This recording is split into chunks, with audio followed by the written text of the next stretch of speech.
Right, you can tell it's completely different. It's just called What's Wrong with Green. And this is something that I've been playing around with for about a week or so. And I thought, because I'm rushing off early, I thought it'd be nice to quickly do something that fills the time. So, what's wrong with green? This is about data collection. It's something that, I think quite a lot of us quite enjoy grabbing data, analysing data, playing with data. And one of the great sources of data I wanted to look at was the Apple App Store. It's got something like 800,000 apps in there. I wanted to grab the data and play with it and fiddle around with it. So, because I like JavaScript, I wrote 54 lines of JavaScript. It ran on Node and downloaded about 64,567. Well, not the apps, the data for the apps. They've got a web-based service. And unfortunately, they don't have a service that allows you to list them.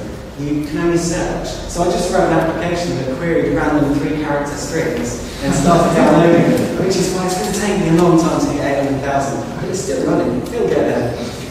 So once I'd got all this data, I wanted to start analysing it, playing around with it. So I started off with some of the useful data that I thought might be useful for something, I don't know, like to make money or something like that. So one of the things I did was have a look at app ratings. So this is a distribution curve for about 60,000 apps. This is the distribution curve of their ratings. So you can see there's a peak around 4. And the interesting thing here is there's a nice sort of Gaussian distribution, but apart from the thing at 1, and that's because I think there's a lot of arseholes out there. 1, 1. So that's something I learned about the ratings. And then I thought, we could break it down by categories. And this is a heat map of the ratings per category. So I haven't listed all the categories vertically, but you can see this is ordered by average rating. So the category that has the most highly rated apps is games, followed by weather. The most unpopular ones are business and catalogs. And the interesting thing here is there's a hole there. There isn't a single catalogue app I found yet that has a rating of 5. And another interesting thing here is, I'm sure you've all done the maths already, but if you sum the percentages across this line, you'll notice it doesn't come anywhere near 100%. That's because these guys at the bottom, about 40% of the apps in these categories don't have any ratings at all, which I think is quite funny. So now I started having a look at the price of apps, and this is quite interesting. This is all the primary categories, a chart of the price. And again, I'm not going to list all the categories, just pick out the 2 extremes. So at one extreme, we've got entertainment and games, £1.59 and £2 respectively. At the top end, we've got business at £7.28 and medical at £7.66. These 2 are real anomalies here.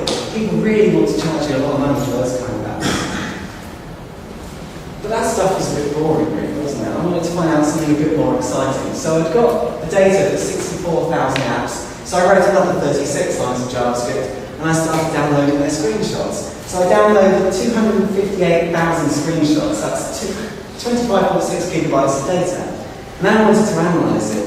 And I'm not so crazy as to try to analyse screenshots using JavaScript, so I switched to C# instead. So I wrote 105 lines of C# and analysed 6.6 billion pixels to try to find some interesting data behind these screenshots. And this is what I came up with. This is the colour signature of the App Store, which is pretty cool. So you can see, so this is basically a frequency distribution with Q running across the top here. And the weird thing is, there's a peak in red and a peak in blue, but there's no green at all. So, what's wrong with green? Now, this is an interesting one. Who can tell me why there's a great big peak around blue? Any guesses? It's the top.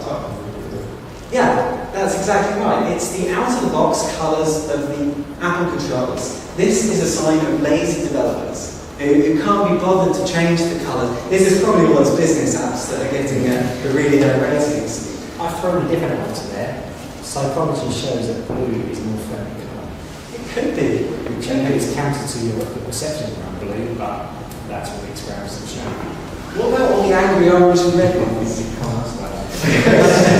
These correlate with categories. Have you done that one yet? I was another 7.5 lines of C#. Colour signature correlated by category. And this is exactly right. I'm not going to show you all of them because there's quite a few of these different lines, but you can see different categories have got different signature. For example, entertainment, again, is a pretty broad one. Business, I keep picking on business. The interesting thing is everybody I diced and sliced the data, business always one of the outliers. Tells you something about that. And again, business, massive peak in the blue. And if you look at the screenshots, that's because all these business apps look really bland and boring, basically. So, another way to slice it up, again, the contrast is not great in that, but if you look at the brightness, these are basically spark lines of all the categories, and unfortunately you can't see it terribly well, but I've picked out 3 interesting ones. So, navigation, predominantly very light screenshots, very light applications. Sports, very, very dark. Education, quite broad use of the brightness spectrum. So yeah, another interesting thing. But one thing you probably can't quite make out is there's a line down just off the centre here, which is quite a large dip. So again, a quick question for you. Can anyone guess why there'd be a line down the middle and things parting to either side of the brightness spectrum? Because of readability and contrast. Exactly, yeah. People typically go for a light user interface or a dark user interface because you need contrast to be able to show your content. Again, it's a shame you can't quite see that. You might be able to see the sort of streak down there. The next one, saturation. So this is how vibrant the colours are in your applications. And again, I've just picked out a few. Surprisingly, books have some of the most vivid colours, which is quite surprising. I thought they would be quite the opposite, being mostly text. But when you go back and look at the screenshots, the reason for this is most of the books are actually cartoon books, which is why they've got the most vivid and saturated colours. Finance, boring, dark, no use of colour. I should have picked on business again, it's very similar. Food and drink, again, quite a high level of saturation, and that's mostly because it's got photography. So that brings me back to the beginning, what's wrong with green? To be honest, I haven't got a clue. So if any of you work it out, that's me on Twitter. Let me know. I would love you to run this in 12 months' time after iOS 7 has been Yeah. for 12 months and to see how icon design has changed in that period of time, given that the App Store is now white.